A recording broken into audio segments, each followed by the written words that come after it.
इतिहास कहता है कि आरसीबी जो है वो ऑक्शन टेबल पर ही हार जाया करती थी, लेकिन भाई साहब बीते साल आरसीबी जीती क्या? आरसीबी ने वक्त, जज्बात, हालात और ऑक्शन को बदल दिया। हाँ, मतलब बीते साल जो ट्रॉफी आई वो एक मजबूत टीम थी, लेकिन इस साल जो ट्रॉफी आई है, सॉरी ट्रॉफी आई कहां है, मतलब ट्रॉफी लाने के लिए जो हालात बनाए जा रहे हैं वो बहुत लीथल है भाई साहब, बहुत बहुत बहुत लीथल है।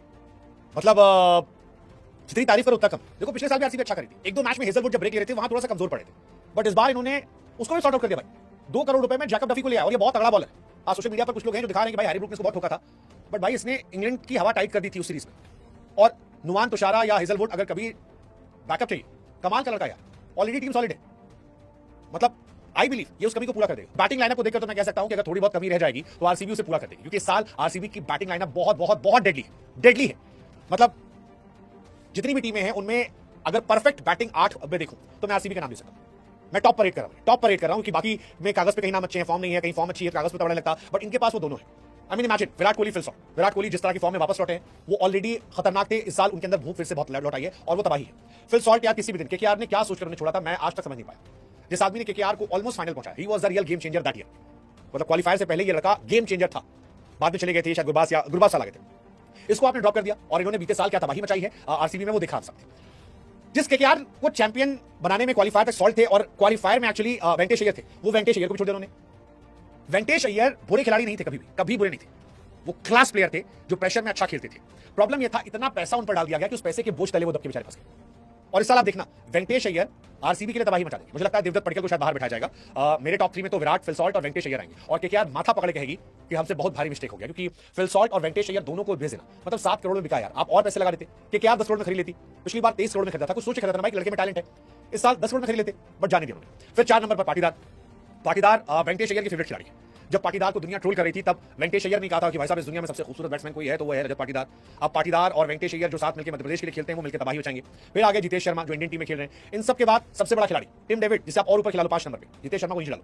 टिम डेविड भाई साहब वो तो मुंबई ने उसे पाल पोस्ट के पोलार्ड बनाने की कोशिश की, जैसे छोड़ा वो पोलार्ड बन गया, वो पोलार्ड बन गया है। रोमारियो शेफर्ड और कुणाल पांड्या, अगर ये टॉप 8 आपके हैं तो आपकी टीम में कोई कुछ नहीं उखाड़ सकता। आई मीन अनलेस अनटिल बहुत बुरा दिन है। इस बार आरसीबी बहुत खतरनाक टीम है।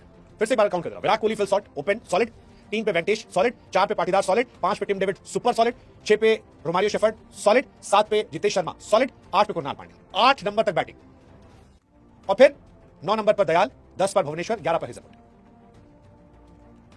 इंपैक्ट प्लेयर के तौर पर सुयश शर्मा, जैकब डफी, क्या पढ़कर बोला, आई मीन क्या खतरनाक 11 है आरसीबी की।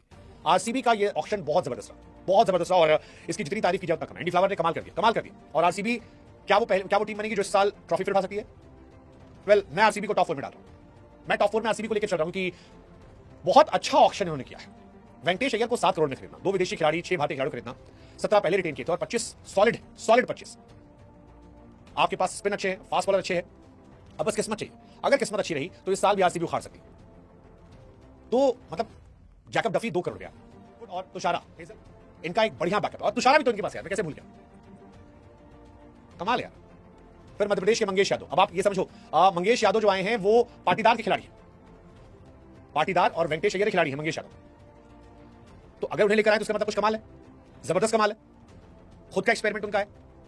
तो ये बड़ी शानदार चीज होती है कि आप उन खिलाड़ियों को बैक जिनको आप जानते हो, और ये शानदार चीज है। इसीलिए मुझे लगा इस साल बहुत अच्छी टीम है।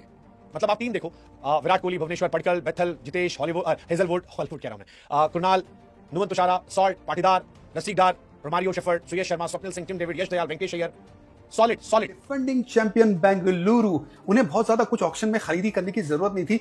इस टीम के लिए बैकअप की जरूरत थी, क्योंकि पिछले साल की जो टीम थी उसमें लिविंगस्टन बाहर गए थे, लेकिन रोमारियो शेफर्ड उनकी जगह पे रेगुलर खेले जो उनको रिप्लेस करके खेलते थे। तो वहां पे तो आपके पास विकल्प है, टिम डेविड भी मौजूद है, तो आपके पास बहुत पुख्ता टीम वैसे ही है। चैंपियन साइड है, उसको बेहतर कैसे करना था और क्या करना था? आपको रिप्लेसमेंट प्लेयर चाहिए थे, बैकअप प्लेयर चाहिए थे।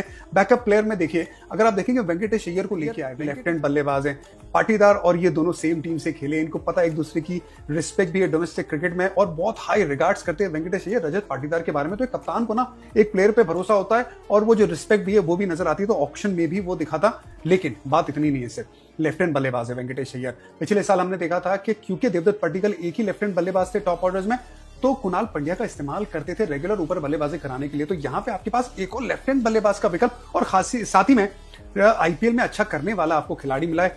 और उस पिच पे मुझे लगता है वेंकटेश अय्यर ऊपर अगर बल्लेबाजी करेंगे तो उनको बहुत ज्यादा मजा भी आएगा। दूसरा बैकअप चाहिए था यश दयाल का। देखिए मंगेश यादव को लिया गया है, वो भी एमपी के खिलाड़ी है, लेफ्ट आर्म गेंदबाज है। अगर यश दयाल पिछले साल की लीग के बाद अभी तक खेले तो इसका मतलब आपको उनका बैकअप चाहिए था। अगर खुदा ना खास्ता वो नहीं अवेलेबल रहते हैं, जोस हेजलवुड का भी आपको बैकअप चाहिए था। अब उसमें आप डफी को लेके आ गए, तो बहुत सारे खाने आपने टिक किए। और साथ ही में जॉर्डन फॉक्स को लेके आए, कनिष्क चौहान और विहान मल्होत्रा अंडर 19 की ये खिलाड़ी, उन पे भी आपने दाम चलाए। सात्विक देसवाल पे भी, विकी ओसवाल पे भी, और नुवान तुषारा तो आपके पास थे ही। तो आपके पास ना टीम को और मजबूती प्रदान करने के लिए, खुदा ना खास्ता इंजरी हो तो आपने इस टीम को और भी ज्यादा मजबूत कर दिया है ऑक्शन के चलते। प्लेइंग डेट पर नजर डाले उस चैंपियन टीम की जो चैंपियन रही है पिछले साल, विराट कोहली, फिल सॉल्ट, जबरदस्त। देवदत्त पडिक्कल / वेंकटेश अय्यर, या तो फिर आपको दोबारा भी खिलाना, कोई इंजरी होती है तो देवदत्त पडिक्कल और वेंकटेश अय्यर दोनों की जगह बनती है।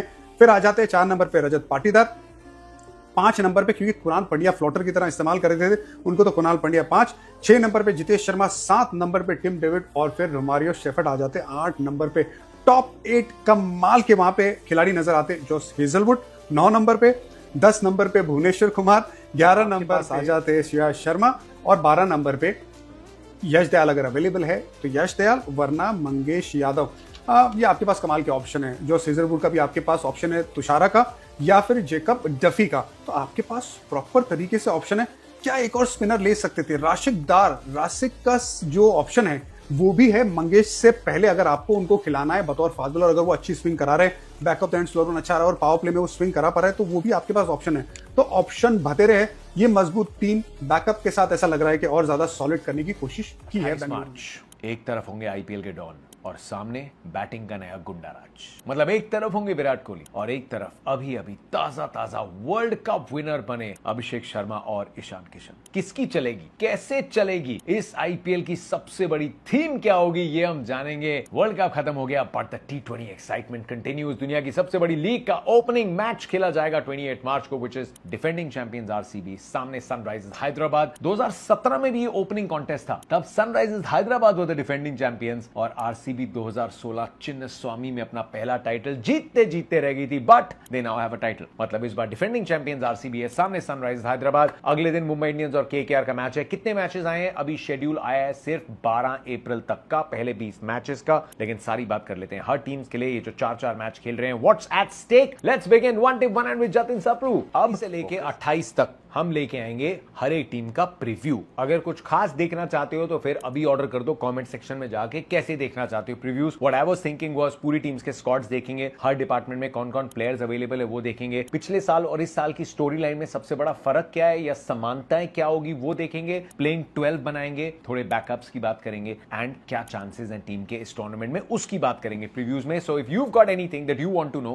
वो कमेंट सेक्शन में बता दो। द प्रीव्यूज विल स्टार्ट परसों से अपने नेटवर्क पे, लेकिन जो स्क्वाड की घोषणा हुई कल शाम को, that is till the 12th of April. 20 matches का शेड्यूल आया, हर टीम खेलेगी 4-4 मैचेस, लेकिन ये ओपनिंग मैच खेला जाएगा चिन्नस्वामी में, जिसकी भी कंफर्मेशन मिलेगी फ्राइडे को, जहां ये एक्साइटमेंट होगी कि 19वें साल में आखिरकार जाके चिन्नस्वामी का जो फैन है वो बोलेगा दैट आज सीजन की शुरुआत हो रही है जहां मैं डिफेंडिंग चैंपियन हूं। मैंने जो इंतजार किया है 18 सालों तक कि मेरी मेंस की टीम भी है आईपीएल की ट्रॉफी जीतेगी, now we start the season as defending champions. 5 matches RCB जो है वो चिन्नस्वामी में खेलेगी, बाकी के जो 2 मैचेस है वो खेलेंगे रायपुर में। अब रॉयल चैलेंजर्स बेंगलुरु के शेड्यूल के साथ ही शुरुआत कर लेते हैं। Was it also just a coincidence कि जिस दिन शेड्यूल आया उसी दिन विराट कोहली ने भी अपनी प्रैक्टिस के विजुअल्स डाले, जहां पे इंडोर नेट्स में शायद इंग्लैंड में कहीं प्रैक्टिस कर रहे थे। साथ में जो प्रैक्टिस करा रहे थे वो नईम आपको गुजरात के कोचिंग सेटअप में दिखेंगे, बहुत अकेडमीज चलाते हैं इंग्लैंड में, ही इज अ टॉप गाय। लेकिन रॉयल चैलेंजर्स बेंगलुरु का ओपनिंग मुकाबला सनराइजर्स हैदराबाद के सामने 28 तारीख को चिन्नस्वामी, उसके बाद तो गदर मचेगा।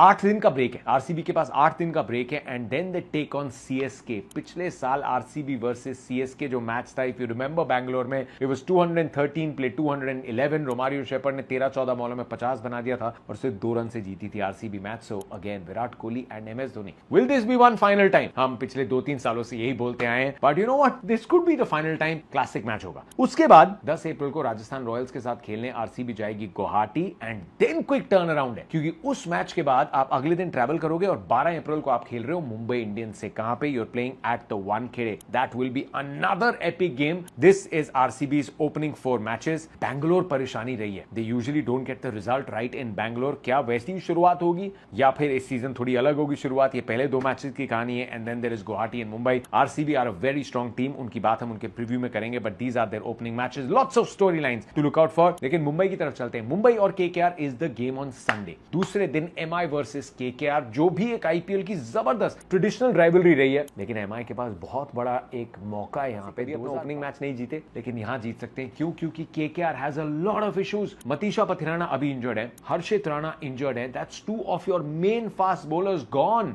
उनकी बुनियाद पे आपने काफी हद तक ये कैंपेन बनाया था। These are not small names यार। कैमरन ग्रीन को आपने ले रखा है, you got some fire power अपनी बैटिंग में, लेकिन बॉलिंग की ये 2 मतलब आपकी प्लेइंग 11 का हिस्सा थे। सो ये 2 नहीं होंगे। वानखेड़े पे मैच खेला जाएगा और एमआई की टीम जब प्रीव्यू लाऊंगा ना, क्रिकेटिंग लॉजिक हर तरफ से बोलता है कि कौन कैसे हरा सकता है इस एमआई टीम को यार, ये टाइटल कैसे नहीं जीत सकते। We will talk about that in their preview. That's how strong MI is. MI का अगला मैच कहां है? दिल्ली में है, फिर गुवाहाटी में। तो 4 को वो दिल्ली में खेलने जाएंगे, 7 को वो गुवाहाटी में खेलेंगे and then they come back RCB के सामने खेलने, जो कि 12 तारीख का ये मैच है। So Mumbai have a good rest and recovery का setup. Chennai are opening their campaign Guwahati में। गुवाहाटी में संजू सैमसन रॉयल्स के सामने, रविंद्र जडेजा सीएसके के सामने। All the way in the east we will have an emotional feast. तो चेन्नई सुपर किंग्स और राजस्थान रॉयल्स का मुकाबला, जहां Riyan Parag is now the Rajasthan Royals के कैप्टन। ऋतुराज गायकवाड लीड कर रहे हैं चेन्नई सुपर किंग्स को। संजू सैमसन यहां पे जुड़ चुके हैं, player of the tournament of the final. Man, so much has change इस ऑक्शन के बाद से। उसके बाद चेन्नई घर पे खेल रही है, जहां पे श्रेयस अय्यर अपने पिछले साल के रनर्स अप को लेके आ रहे हैं पंजाब किंग्स के सामने 3 अप्रैल को। Then they travel for that game 5 April को जो है आरसीबी के सामने, एंड देन 11th को they are playing at home Delhi. तो एक बाहर एक घर पे, एक बाहर एक घर पे, but again it's nicely spaced out. 28 मार्च को हो रही है आईपीएल की शुरुआत। Opening encounter is RCB versus Sunrisers Hyderabad. यह मुकाबला एम चिन्नास्वामी स्टेडियम यानी कि बेंगलुरु में खेला जाएगा और दूसरे मुकाबले के लिए चलेंगे हम Wankhede stadium, that is on Sunday, जिसमें ईस्ट और वेस्ट की लड़ाई होगी, यानी कि एमआई के सामने होगा केकेआर। उसका जो है वो इनिशियल स्केड्यूल है, सिर्फ 14 दिन का स्केड्यूल है, जिसमें हम कोशिश करेंगे ये ढूंढने की कि सेलिएंट फीचर्स क्या क्या है, कौन कौन सी ऐसी चीजें हैं जिसको आप जानना चाहेंगे, which may matter a lot, which may not matter a lot, we don't know, we are going to discuss. तो अब सबसे पहले शुरुआत करते हैं कि जो पहला हफ्ता है, इनफैक्ट शुरू से जब सैटरडे को शुरू होती है टिल द नेक्स्ट सैटरडे यानी कि फ्राइडे तक सिर्फ एक ही मैच होने वाला है एवरी डे। तो वो डबल हेडर्स नहीं है, पहले सैटरडे पहले संडे डबल हेडर्स नहीं है। दोनों दिन सिर्फ एक एक मुकाबला होगा, यानी कि विच इज ओके। थोड़ी सी you need the viewership to actually grow. तो अगर शुरू से डबल हेडर्स चलने लग जाएं तो थोड़ा सा दिक्कत होती है व्यूअरशिप पर्सपेक्टिव से भी। So 1 match a day Saturday Sunday blockbuster शुरुआत हो जाए is what we want. RCB के सामने सनराइजर्स हैदराबाद, दोनों एक्चुअली ब्लॉकबस्टर टीम्स हो सकती हैं। दोनों के पास विस्फोटक क्षमता बहुत सारी है। एक तरफ आपको विराट कोहली दिख जाएंगे, दूसरा आपको अभिषेक शर्मा दिख जाएंगे, फिर जो दूसरा मुकाबला उसमें रोहित शर्मा, हार्दिक पांड्या, तिलक वर्मा, ये सब नजर आएंगे, जसप्रीत बुमराह नजर आएंगे और उधर से आएंगे Varun Chakravarthy, Rinku Singh. So plenty of world cup winners जो हैं वो भी आपको इन मुकाबलों में शुरुआत से ही दिखने शुरू हो जाएंगे। So that is one thing जो होने वाली है। पर एक और जो बड़ी बात जो इसमें जो फीचर जो नजर आता है वो ये कि सबको 4-4 मुकाबले मिले हैं। तो पहले जो 20 मैच का स्केड्यूल है उसमें सबके हिस्से में 4-4 मुकाबले आए हैं। पर इंटरेस्टिंगली इनफ गुजरात टाइटंस और सनराइज हैदराबाद को सिर्फ एक एक मुकाबला घर पे मिला है। 4 में से सिर्फ एक मुकाबला वो घर पर खेल रहे हैं। और हैदराबाद के लिए आई एम जस्ट वंडरिंग कि यार वो ऐसी टीम है जिनको सपाट एकदम पिच चाहिए होती है, एकदम फ्लैट पिच चाहिए। पिछली बार उनके घर पे उनको उनके मतलब की पिच नहीं मिली थी, पर यहाँ पे अगर सपाट पिच चाहिए भी तो वो आफ्टरनून का मैच है, एक घर पे मुकाबला है, वो आफ्टरनून का मैच है वर्सेस द एलएसजी, और वरना सारे मुकाबले बाहर हैं। और हैदराबाद के दृष्टिकोण से अगर आप सोचो, I mean to hit the ground running, उनको वो चाहिए कि थोड़ी अच्छी पिच के ऊपर शुरुआत मिल जाए, और अगर वो नहीं मिलती है तो फिर that could be bit of a problem. मतलब मैं